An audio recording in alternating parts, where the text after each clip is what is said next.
며느라가 제발 제발 한 번만 용서해줘. 65살 시어머니가 제 앞에서 무릎을 꿇었습니다. 떨리는 손으로 제 옷자락을 붙잡은 채 눈물을 흘리고 있었어요. 20살에 이 집에 시집와서 25년 동안 단 한 번도 제대로 된 말 한마디 들어본 적 없던 그 시어머니가 말이에요. 우리 아들이 감옥에 가면 안 돼. 내가 고소만 취하해주면 내가 뭐든지 할게. 저는 조용히 시어머니의 손을 떼어냈습니다. 그리고 차분하게 말했죠. 어머님, 이미 늦었습니다. 어떻게 이런 일이 벌어진 걸까요? 20살 어린 나이에 한국으로 시집온 저한테 대체 무슨 일이 있었던 걸까요? 제 고향은 베트남의 작은 시골 마을입니다. 아버지는 일찍 돌아가셨고 어머니 혼자 네 남매를 키우셨어요. 저는 둘째였죠. 고등학교를 졸업하고 호치민에 있는 공장에서 일했는데 그때 번 돈으로는 가족을 돌보기엔 턱없이 부족했습니다. 그러던 어느 날 동네 언니가 저한테 말했어요. 한국 남자랑 결혼하면 돈도 벌고 가족도 도와줄 수 있어. 나도 작년에 시집 갔는데 괜찮더라. 20살이던 2001년 봄, 저는 21살 위인 41살 한국 남자를 만났습니다. 결혼 중개업체를 통해서였죠. 남편은 말수가 적었지만 나쁜 사람처럼 보이진 않았어요. 무엇보다 제가 매달 고향에 돈을 보낼 수 있다는 조건이 마음에 들었습니다. 결혼하고 한국에 온 건 그해 5월이었어요. 경기도의 작은 읍내, 낡은 단독주택이 제 새로운 집이었습니다. 시어머니는 첫날부터 제 이름을 부르지 않았어요. 야, 베트남. 그게 저를 부르는 호칭이었습니다. 베트남 밥은?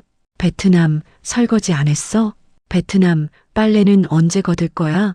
한국말을 서툴게 배우던 저는 매일 새벽 5시에 일어나 밥을 지었습니다. 시어머니는 밥알이 조금만 설어도 화를 냈어요. 반찬간이 맞지 않으면 상을 엎었고요. 그럴 때마다 남편은 방에 들어가 문을 닫아버렸습니다. 결혼한 지 7달 만에 첫 딸을 임신했어요. 배가 불러오는 게 신기하고 행복했죠. 하지만 딸이라는 걸 알게 된 순간부터 집안 분위기가 달라졌습니다. 아들을 낳아야지, 딸은 뭐하러 낳아? 시어머니의 한숨소리가 매일 들렸어요. 남편도 실망한 표정을 숨기지 않았고요. 2002년 겨울, 첫째 딸 민지를 낳았습니다. 출산 다음 날부터 시어머니는 미역국 한 그릇 제대로 안 끓여주셨어요. 산후조리는 무슨, 출산 나흘 만에 다시 부엌일을 시작했습니다. 내 나라에선 애 낳고 바로 일한다며? 왜 한국 와서 공주병이야? 전몸살로 열이 40도까지 올랐던 날도 저는 기어서라도 부엌에 갔습니다. 그렇게 하지 않으면 시어머니가 민지한테까지 차갑게 대했거든요. 2년 뒤 둘째를 임신했어요. 이번에도 딸이었습니다. 초음파로 확인한 날 시어머니는 제 얼굴을 똑바로 쳐다보며 말했죠. 너 같은 며느리 들인 게 우리 집안 팔자야. 둘째 수지를 낳던 날 남편은 병원에 오지도 않았습니다. 혼자 진통을 견디며 아이를 낳았어요. 퇴원할 때도 택시를 타고 집에 왔죠. 그날부터 집안에서 제 위치는 더 낮아졌습니다. 시어머니는 손녀들한테는 잘해주셨지만 저한테는 하루에 한마디도 안 하는 날이 많았어요. 남편은 점점 늦게 들어왔고 술을 마시고 오면 작은 일에도 화를 냈습니다. 밥이 왜 이래? 그러면서 상을 발로 차기도 했어요. 처음엔 놀라서 울었는데 나중엔 그냥 조용히 치우는 법을 배웠습니다. 아이들이 무서워할까봐 소리 내지 않고 눈물만 흘렸죠. 2008년 민지가 초등학교에 들어갔습니다. 학용품을 사야 하고 급식비도 내야 했어요. 남편은 생활비를 제대로 주지 않았습니다. 시어머니한테 말씀드려도 내가 알아서 해라는 대답뿐이었고요. 그때 같은 동네 사는 한국 언니가 저한테 말했어요. 공단에 화장품 공장 있는데 거기서 사람 구한대. 너 시간 되면 해볼래? 저는 시어머니한테 조심스럽게 여쭤봤습니다. 어머님, 제가 낮에 몇 시간만 일하러 나가도 될까요? 아이들 학교 보내고 돌아오기 전까지만요. 시어머니는 코웃음을 쳤어요. 내가 무슨 일을 하겠다고? 한국말도 제대로 못하는 게. 하지만 저는 포기하지 않았습니다. 남편을 설득했고 결국 허락을 받았어요. 조건이 있었죠. 집안일은 완벽하게 해. 밥상은 제 시간에 차려야 하고. 네, 그렇게 할게요. 2008년 3월, 저는 공단에 있는 화장품 공장에서 일하기 시작했습니다. 오전 9시부터 오후 3시까지 포장 라인에서 일했어요. 시급은 4,000원이었지만 그 돈이 그렇게 소중할 수가 없었습니다. 처음엔 일이 서툴렀어요. 한국어로 된 지시사항을 이해하는 것도 어려웠죠. 그런데 반장님이 친절하게 알려주셨습니다. 천천히 하면 돼. 급할 거 없어.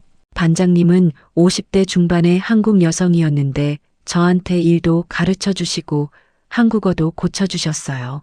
덕분에 한 달쯤 지나자 일이 익숙해졌습니다. 제가 일을 배운 속도는 빨랐어요.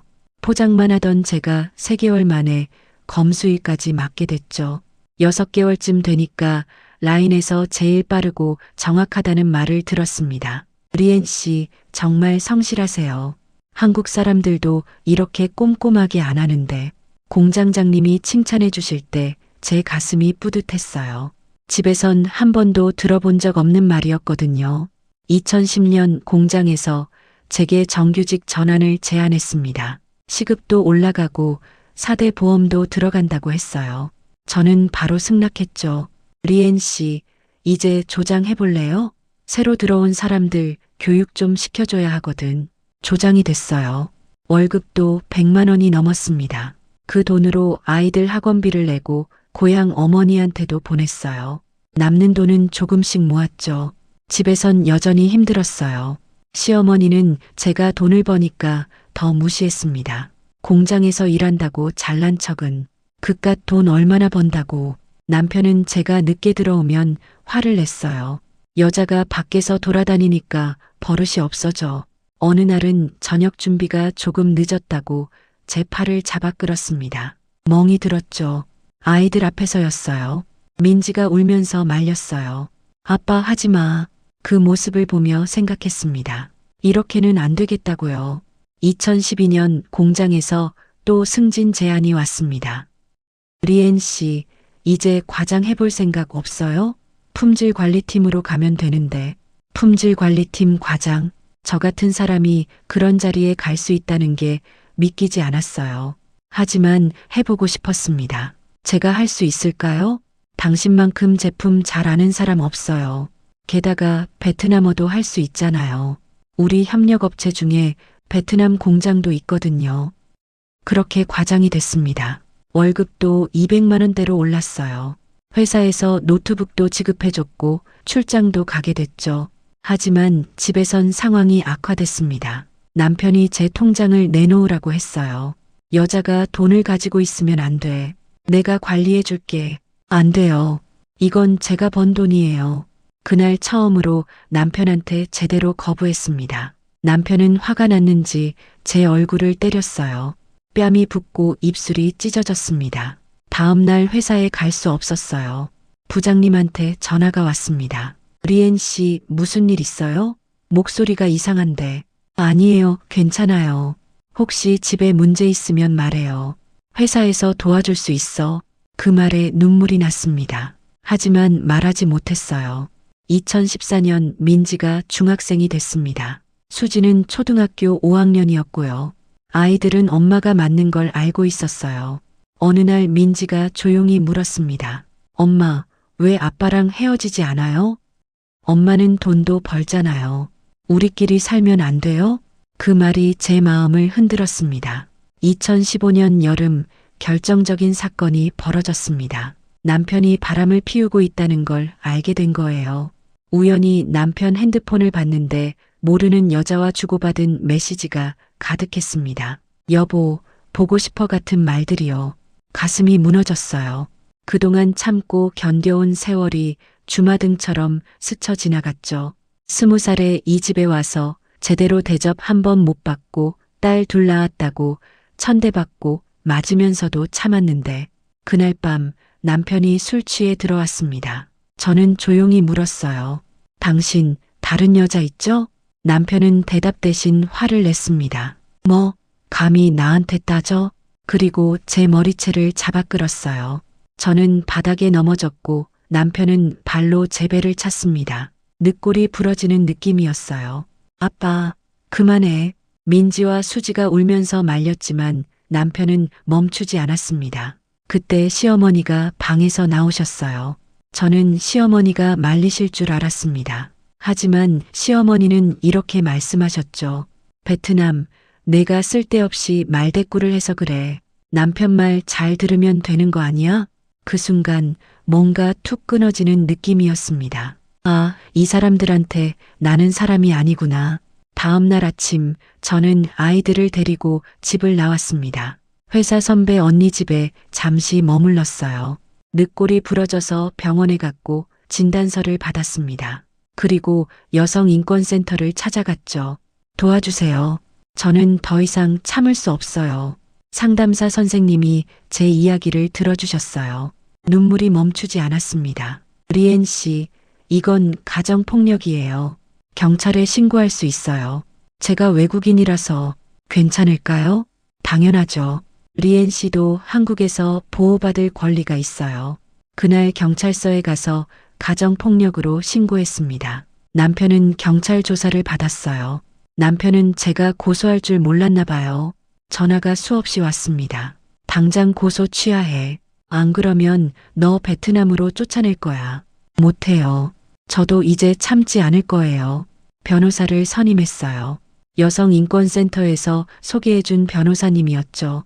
상담하면서 알게 된 사실이 있었습니다. 리엔 씨, 결혼한 지 15년 넘었고 한국 국적도 있으시네요. 재산 분할 청구할 수 있어요. 재산이요? 저희 집엔 재산이 없는데요. 집은요? 남편 명의 집 있지 않아요? 알고 보니 제가 살던 그 낡은 집이 재개발 예정 지역이었어요.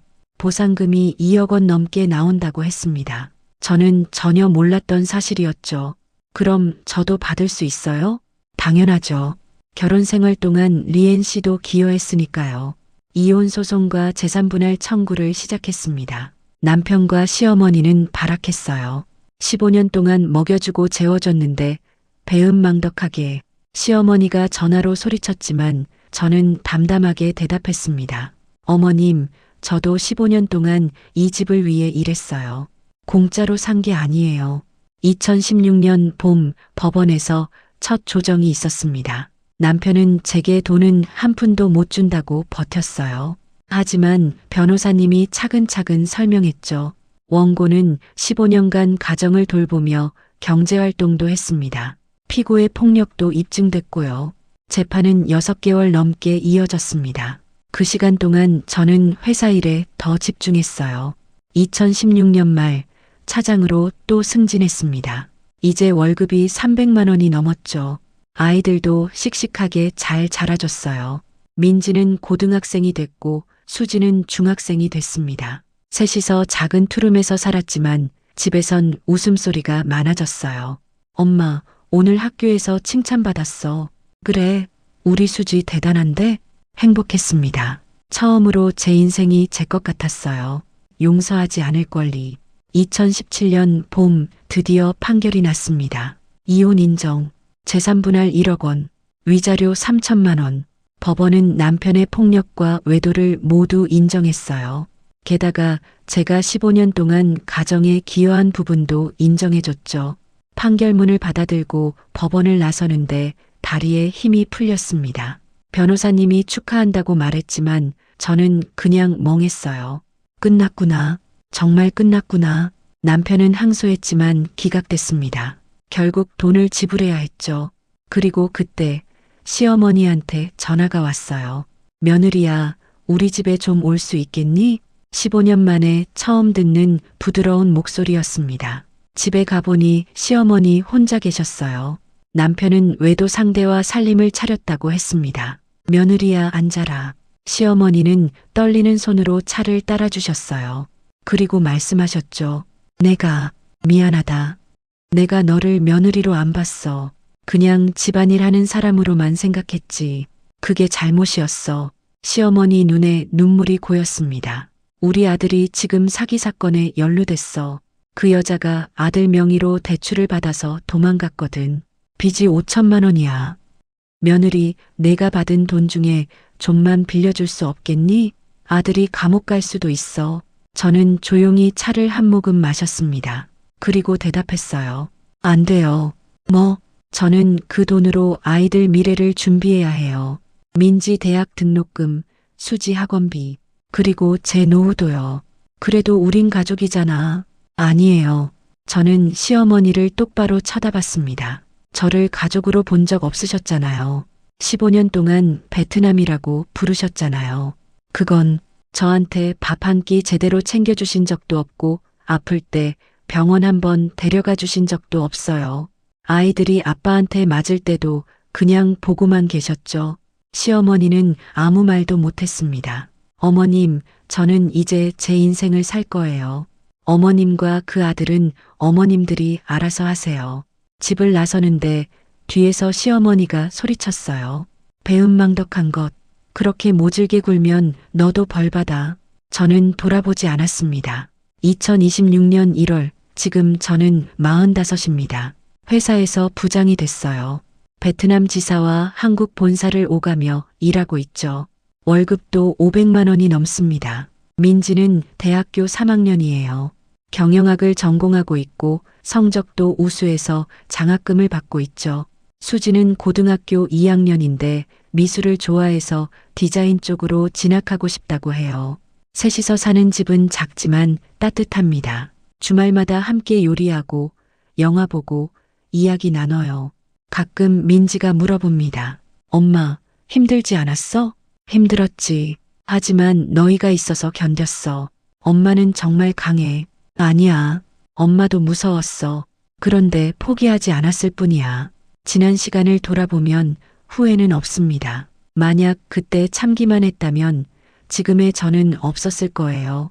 아이들도 행복하지 않았을 거고요. 용서하지 않을 권리. 저는 그걸 배웠습니다. 잘못한 사람이 무릎 꿇고 빈다고 해서 다 용서해야 하는 건 아니에요. 특히 그 사람들이 진심으로 반성하지 않을 때는요. 시어머니는 제가 돈이 필요했을 뿐이지 정말로 미안해하지 않았어요. 남편도 마찬가지였고요. 저는 제 인생을 되찾았습니다. 그리고 아이들한테 보여주고 싶었어요. 엄마는 이렇게 살아냈어. 너희도 힘들 때 포기하지 마. 요즘은 회사에서 다문화 가정 출신 직원들 멘토링을 하고 있어요.